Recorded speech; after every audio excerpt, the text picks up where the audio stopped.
అబ్బో ఇక్కడ కేజీ చీరలు కొంటే అర కేజీ చీరలు ఫ్రీ అంట. మంగళ్య షాపింగ్ మాల్, కేజీల్లో సేల్, టన్నుల్లో ఆనందం. పోలవరం జిల్లా చింతూరులో ప్రపంచ ఆదివాసీ దినోత్సవ వేడుకలు ఘనంగా నిర్వహించారు. ప్రభుత్వ గిరిజన సమీకృత అభివృద్ధి సంస్థ ఐటీడీఏ ఆధ్వర్యంలో సాంస్కృతిక కార్యక్రమాలు, ఆహారపు అలవాట్లు, ప్రదర్శన ఆకట్టుకున్నాయి. ఐక్యరాజ్య సమితి ఇచ్చిన స్ఫూర్తితో తమ హక్కుల కోసం పోరాటాలు కొనసాగిస్తామని ఆదివాసీ సంక్షేమ పరిషత్ రాష్ట్ర కార్యదర్శి కుంజా శ్రీను అన్నారు. గిరిజనుల ఉద్యోగ అవకాశాలకు గండి కొట్టే జీవో నెంబర్ 3కు ప్రత్యామ్నాయ జీవోను కూటమి ప్రభుత్వం తీసుకురావాలని డిమాండ్ చేశారు.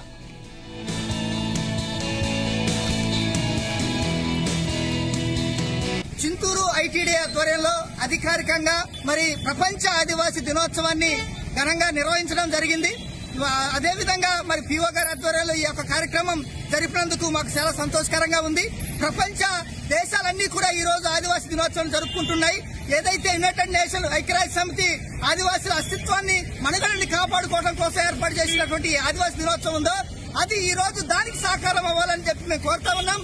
ఈ రోజు రాష్ట్ర ప్రభుత్వం ఏదైతే ఉందో నిన్న మొన్న కూడా బంధులు, ర్యాలీలు, ధర్నాలు ఈ మధ్య కాలంలో ఆదివాసులు చేస్తున్నటువంటి ఆందోళన చూస్తా ఉన్నాం.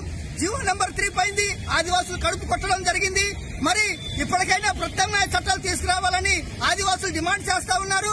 అదేవిధంగా ఆదివాసులు గుండెకాయలాంటి 170 చట్టాన్ని రద్దు చేయాలని చెప్పేసి కుట్రతో 1672 మంది నాన్ ట్రైబ్స్ సుప్రీంకోర్టును ఆశ్రయించారు. దీని మీద ప్రభుత్వం స్ట్రాంగ్ కౌంటర్ వేయకపోతే గతంలో జీవో నెంబర్ 3కి పట్టిన గతే 170 పట్టే పరిస్థితి ఉంది.